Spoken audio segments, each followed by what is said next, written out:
O Senhor fez conhecer seu poder salvador perante as nações. Salmo 97, um bom dia. Em nome do Pai, do Filho e do Espírito Santo. Amém. Recorramos sempre à poderosa intercessão de Maria Santíssima, nossa Mãe, e de São José, o Justo. E o Salmo de hoje retrata exatamente daquilo que Jesus faz.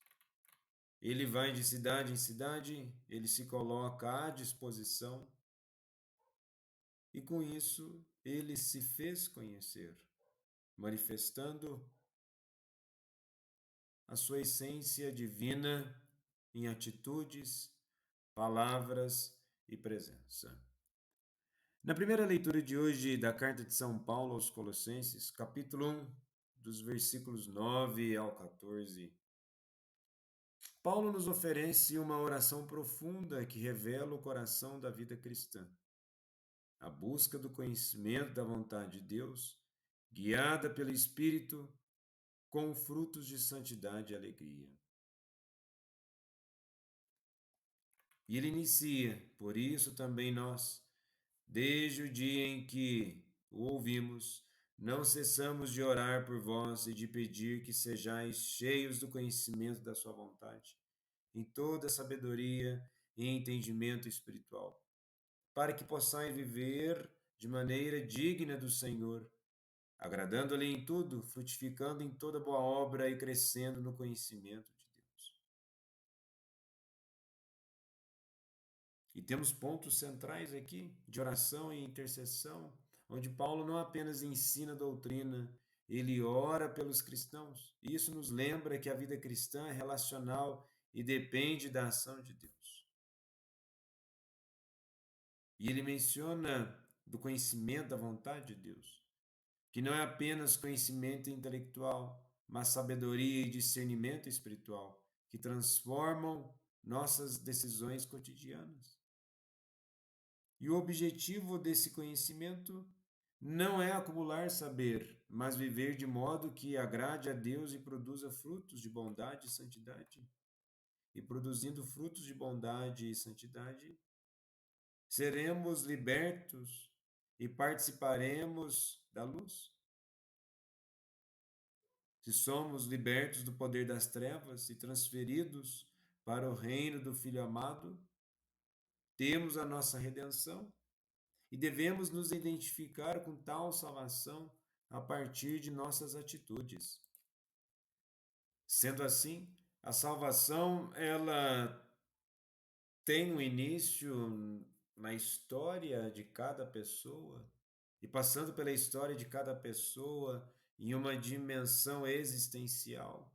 E se é existencial, transforma tudo aquilo que somos, os pontos principais de nossas vidas, mas essencialmente a nossa consciência.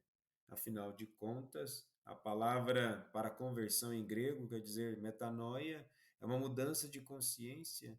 E quando a consciência verdadeiramente ela é mudada, nós mudamos de vida, pois a partir da consciência brotam as intenções, as vontades, os desejos.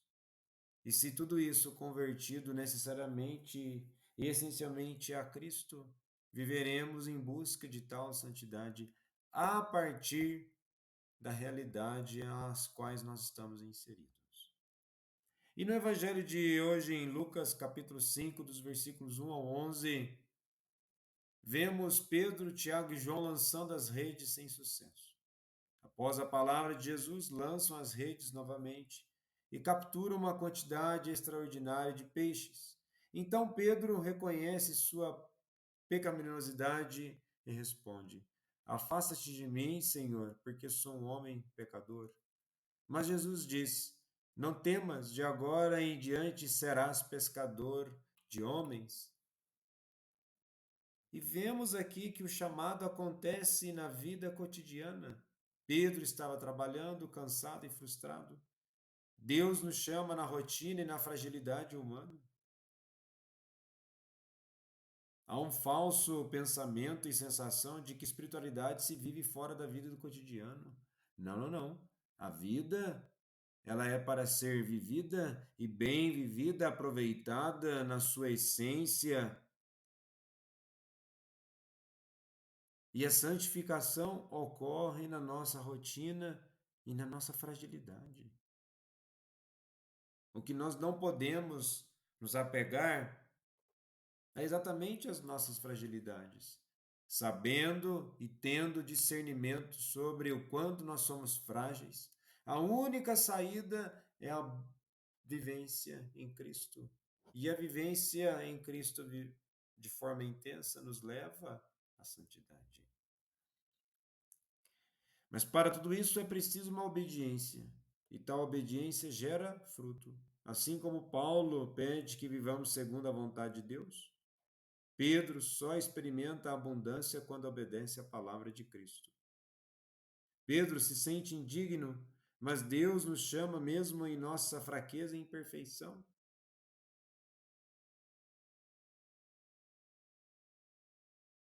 E com isso, a nossa vida é transformada e direcionada para a missão. Nós vimos desde a primeira leitura dessa semana do Evangelho, tudo aquilo que acontece, que modifica a vida das pessoas, tudo isso tem que ser transformado em serviço. E assim como Paulo fala de frutificação em boas obras. Somos então chamados à plenitude. Se na primeira leitura Paulo ora para que os colossenses conheçam a vontade de Deus e vivam frutuosamente, Jesus chama Pedro para uma missão concreta, transformando o seu trabalho cotidiano em serviço redentor. E toda essa transformação é pela obediência. Em ambos os textos, o conhecimento da vontade de Deus ou a obediência à palavra de Jesus gera frutos extraordinários. E que possamos, conforme está no Evangelho de hoje, avançar para águas mais profundas e lançar em vossas redes para a pesca. E em nossas vidas que possamos ir para águas mais profundas, para as profundezas de nossa consciência, onde ainda o nosso Senhor não alcançou, pois nós não deixamos. Que Ele de fato viva em nós, não só no sentido poético, no sentido bonito, mas viva em nós a partir do momento que nós queiramos viver em Cristo. Novamente, tudo isso é transformação. A transformação parte do princípio de abertura de consciência, onde verdadeiramente devemos viver em Cristo para que Ele viva em nós. Jesus, manso e humilde de coração, fazei nosso coração semelhante ao vosso.